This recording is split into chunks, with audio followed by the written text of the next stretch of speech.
Eric. I'm still cooking at home in my quarantine kitchen, and today I'm gonna take a stab at a Texas-style red chili.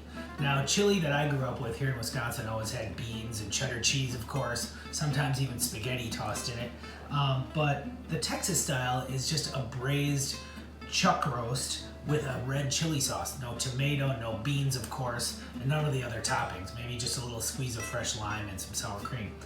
So today I had a chuck roast in my freezer, which I just pulled out. And we're cooking with things that were in our pantry. We have a very extensive international pantry here. We're gonna make this with Pasilla de Oaxaca smoked chilies, and then some guajillos, which are these smooth skin red chilies. We're gonna toast those in a skillet and make a chili sauce with a little cider vinegar, some dark beer from Mexico, Negro Modelo, and then it's gonna be thickened up with masa harina, which is a Mexican corn flour that's used for tortilla and tamale making. So I hope you enjoy this and cook along with me, and stay home and stay safe.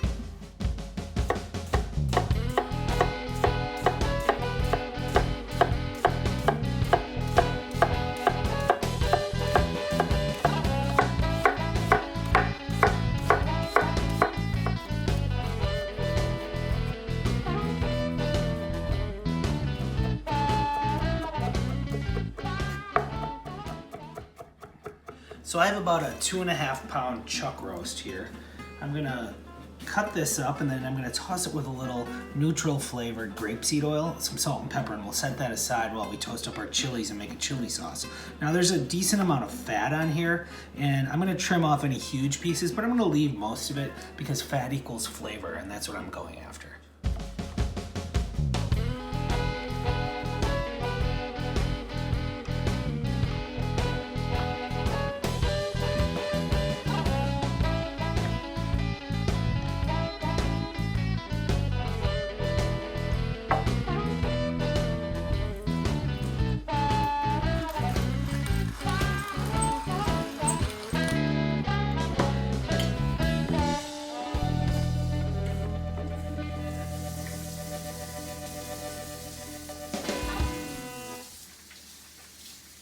I'm gonna use 3 types of chilies for today's recipe.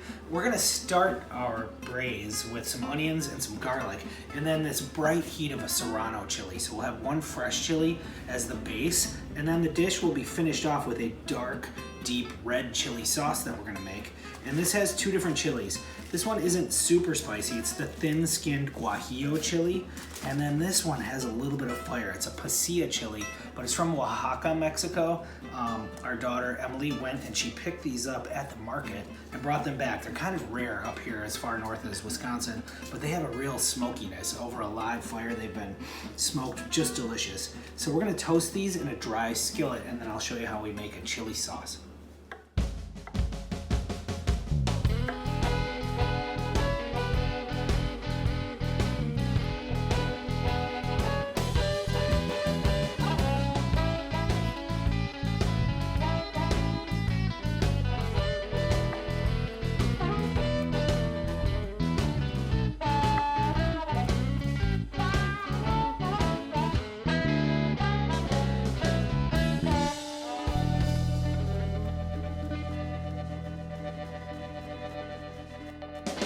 I'm gonna toast my dried chilies in this cast iron skillet. There's no fat in here, it's just over a high heat.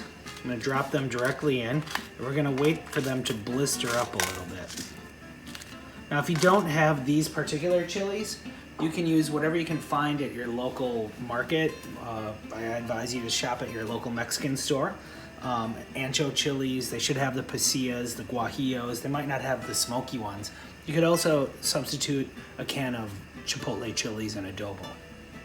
So the toasted chilies are becoming very fragrant, starting to puff and blister just a little bit.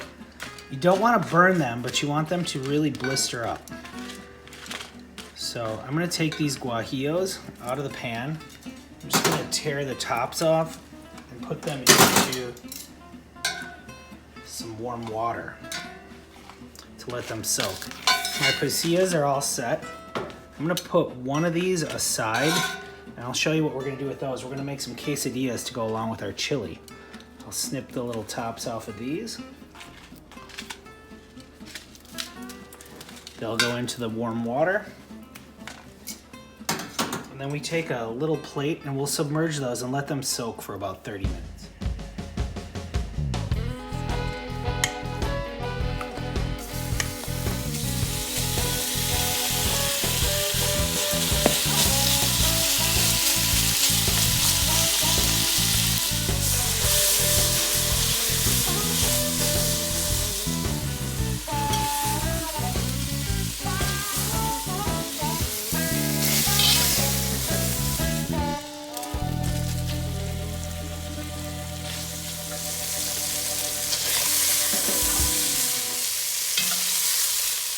So my chilies have been soaking for about 30 minutes in a little bit of warm water, and they've softened up quite a bit from what they were. They were very hard to start with. And then I'm gonna drain them. I'm gonna try to remove as many of the seeds as I can. Just open them up, split them. We'll kind of pull that top out, kind of work those seeds out with our hands. Now be careful here when you touch your face. It's a good lesson during COVID-19, don't touch your face, because you will burn your lips, your mouth, your eyes if you rub them. These are gonna go into the hopper of my blender, and I'm going to just work on getting as many of these seeds out as I can. So I've got most of the seeds out of my chilies. There's a lot of the heat that sits in the seeds, so that's why we take most of those out. I'm gonna take a little of the water that we soaked those in and add it to my blender. We want to make a nice chili paste here. Let's set this aside. And then for the sauce, we're going to do about a teaspoon of ground cumin and a few twists of black pepper.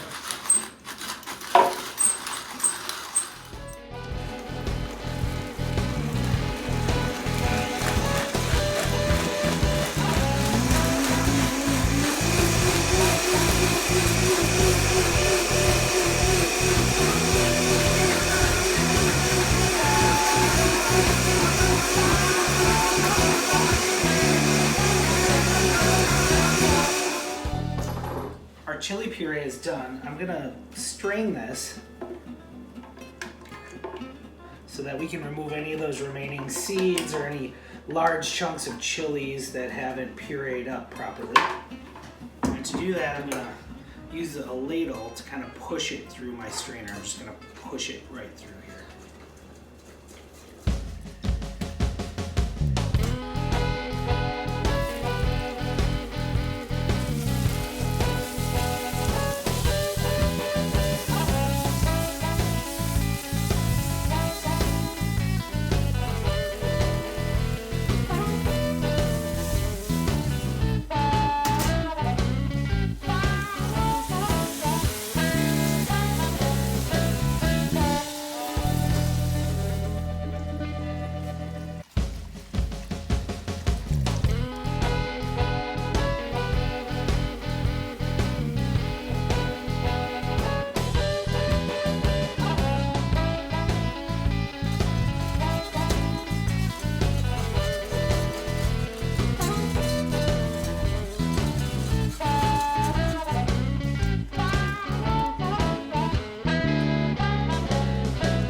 Because this is a north of the border style of chili, I'm going to serve some quesadillas with it using flour tortillas, not the corn tortillas we use with Mexican food.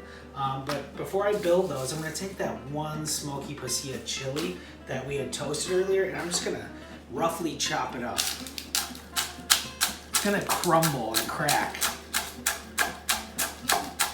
It's got a pretty medium spice, but it has a delicious smokiness. And when I build these quesadillas, I'm going to put a little Chihuahua cheese down on here, and then a little bit of crushed up Mexican oregano, and just a little bit of that smoky pasilla from Oaxaca, Mexico. I'm gonna use a little bit of this grapeseed oil and just brush it into a very warm cast iron skillet. And I'm gonna toast up these quesadillas just on one side, and then we'll hold them in the oven. We're making a bunch for the family here. We just wanna brown them a little bit.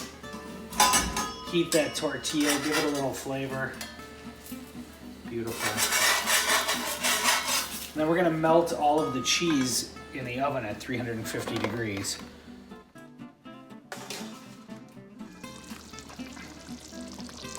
So there's our Texas red. It's been simmering for a good 2 hours. Looks like our meat is really tender. Our sauce is thickened up really nicely from that masa harina, that flour that we stirred in. And now the chance to give it a taste. It's really nice. It could use a little pinch of salt. And then the last two things I'm gonna put in, because it's got a sharp chili flavor, I'm gonna add just a little bit of brown sugar. And then I'm gonna stir that in with a splash of cider vinegar. That'll bring out that brightness. Let's get that all stirred into that beautiful red chili sauce. So then we'll have the heat with a little bit of sweet and just that hint of acid. Give it a taste. Right on. So there's my Texas style red chili, and I have some quesadillas to go with that. I'll show you how we ladle this up.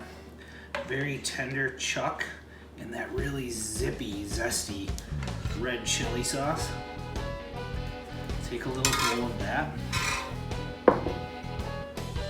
Use that meat on there. Now we're gonna give it a little of this really good tangy Mexican style sour cream. Drizzle around like that. I have some beautiful key limes. A little squirt of lime juice over the top, brighten that up. Then I have these peppery microgreens from Garden to Be here. Scott Williams brought those over. I'm gonna serve that with these delicious cheesy quesadillas with the toasted Oaxacan chilies, Chihuahua cheese, and that musky Mexican oregano. I'm gonna take a taste of this chili now. It's got that really zippy red sauce, and I'm serving it in this beautiful bowl that my daughter Lucy made for me. Delicious, so tender, and that zingy sour cream and lime juice really go great with the red chili sauce. So thanks for joining me. I hope you dig it. Ciao.